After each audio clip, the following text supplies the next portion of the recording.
Now, obviously, there was Riverside and Ontario Motor Speedway. Yeah. Obviously, Riverside Road Course. In relation to Fontana, where was Riverside? Oh, It's more a geography question. yeah. Which one's the mall? Because there's that mall there, isn't there? The Ontario Mill. That's the speedway. That was the speedway. Yeah, yeah. Riverside was across another highway, almost across the mountain range on the other side. Yeah, yeah, completely different area. I'd love to have seen Riverside. Riverside was a great racetrack. I mean, it was. Matter of fact, I ran Riverside several different things. Before I started running on pavement, I was running off road, and they had off road short course races. You'd utilize part of the track, and then you'd run down the banks. You know, the S's that had the big banks cut up each side. You'd run along the banks, on the side of the banks. Really? And run all the way down one side. So I ran off-road there, and then I got my pavement license there at an SCCA, you know, Formula V. Right. That's where I did my first road racing. And then ended up running the IndyCars there, too. A great racetrack. Great racetrack. Hated to see that one go. Yeah, you'd have loved that track. Was Trenton as scary as they say? I didn't think so. I didn't think it was that bad. I enjoyed it because it was different. You know, you had a tight 1 and 2 and the dog leg in the back chute, and then a higher speed 3 and 4. Right. And matter of fact, I did shifting back then, which wasn't heard of. Huh. And like especially on the restarts, when they get stacked up, I'd drop a gear, and that's how I ended up passing Sneva the first time I won there. Was dropping a gear, and they weren't doing that back then. How many horse did those things have back in the day? They were 79. Yeah, about 7 at that time. 7 or probably around 8, because they were starting to cut the boost back at that point. Right. So they were probably still down around 7, 7.5 at that point. Okay. But I never really ran like the Pikes Peak or the Nashvilles, the mile-and-a-half types. Yeah. I mean, they looked like busy. Pikes Peak I like Pikes Peak. Was it? Pikes Peak reminds me of a bigger Iowa, really. Mm-hmm. Pikes Peak wore the tires out, and you would always, if you started off neutral, man, you would get loose in a hurry. Give up. Yeah, I actually did that race at one point with a broken back. Yeah. Back in '03, I shouldn't have done the race, and Trammell told me not to do it, and I did it anyway, and I did. So that was a sore one, but I really enjoyed Pikes Peak.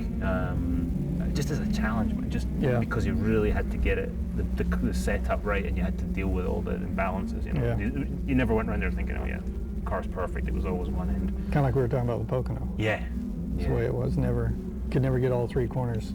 Get the car work everywhere. Pocono to me. We were talking about it. I love that. To me, in a Cup car was interesting. It would be phenomenal in an IndyCar, wouldn't it? Yeah, it was great in an IndyCar. I loved it. And, like we were talking about, you had Michigan in turn 1, Indianapolis in turn 2, Milwaukee in 3, and if you were good in 1 and 2, you were big understeer in 3. Right. You'd get it good in 3 because you wanted to be good there for the long straight, and then you had to live with loose in 1 and 2, which were the 2 quick corners. So it was always a handful. Loose through the tunnel turn would be interesting. Yeah, that would have been scary. A lot of character in that track. Yeah, big time. And Mexico City. Is that same track as we ran in car? I think it was, yeah. Except it seemed like they changed a couple little things around on it, but it's the same place, same. They did that funny thing in the stadium, didn't they? You would have gone straight on. Yeah, I think we went straight. And it had the long corner at the end. Yeah, that was great. Yes. That was like Riverside's turn 9. Oh yeah. That's the way it was. It was the best corner in the whole track, and it was more like a, like a speedway corner. And it was the most.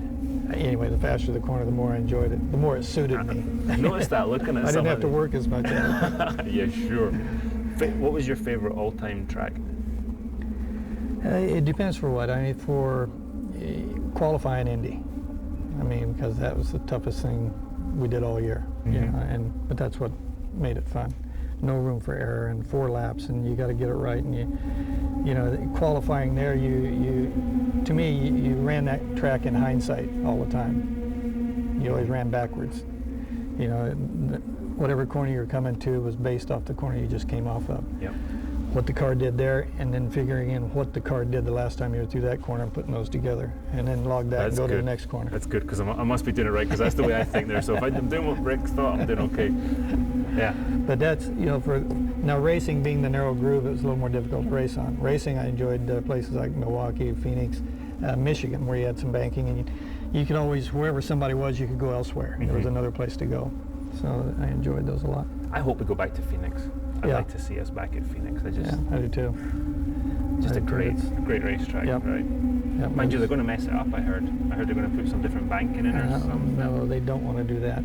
I hope they don't. I hope they don't. Yeah, I hope they leave it the way it is. No, that is a good track. That's what the banking the way it is. A little bit more in 1 and 2 than 3 and 4, and a little bit different radius, and the dogleg is what gives it the character. Makes it different. Makes you get both ends exactly alike, and it takes a little of the challenge out of it. I would agree. I think hardest win out of all 29. Hardest win.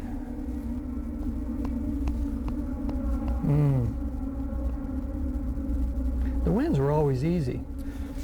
That's so true. I worked a lot harder for second, third, and fifth sometimes. Yep.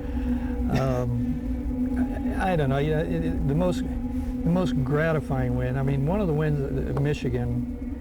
As you as a kid, you think, "Boy, I'd love to do this. I'd love to do that." Something the only thing I ever really thought of like that was I'd love to win a race. Taking the lead on the last corner, the last lap. That would be the gratifying way to win the race. And I got to do that at Michigan one year, and it was with Mario, my hero, one of my heroes. So that was one of the ones that ranks pretty high. But then obviously as far as difficulty, I can't really rank them like that. I mean, of the wins, say at Indy, the fourth one was the most gratifying because of the shootout at the end. The other three didn't have a shootout. That was when you passed Mike. Yeah, you always gear for that every event. That's you gear to be ready for that situation, but it never materialized except for that one. So yeah, looking at these, I mean I am stuck. 20 is my limit. I'm not. Well, I don't know that. How much are they offering for Vegas? $5 million. I'm gonna between that and this, that could bring me out of retirement. I tell you what. Well, yeah, you'd have to drive for Roger. I was going to set up a team to run you there, but you'd have to drive for Roger because you've as you said, everything you've done has been with RP. Yeah. So, which is a hell of an achievement to be with one team and one team owner have the faith and one driver have the faith in each other. To put up with me that long, that's says a lot about you and him. Well, we both understand teamwork, and I learned the teamwork deal before I ever started driving IndyCars with my brother, and didn't know I was utilizing the team concept, and that's just the way he's always operated. So it clicked. But obviously, 20 is my limit, and you're going to go way on. I don't know how far up that list you're going to go, but where do you think your next one? Most like, no, not tonight. Not tonight. Which one do you enjoy the most? Which track? Yeah. I mean, the challenge of Indianapolis is something that I've really come to appreciate. Yeah. But each week, each track, each type of event offers something different for me. Yeah. And that's, like you said earlier, it's the thing that makes the series so difficult. I mean, I think with the team I'm driving for, we have the capability to win at any track we go to. But I don't expect to win any of them. Yeah. I never go into a weekend thinking, oh yeah, we can win. I think each week I feel you got to earn each single one from the moment in fact, well before you show up at the track. These numbers don't come into play at all.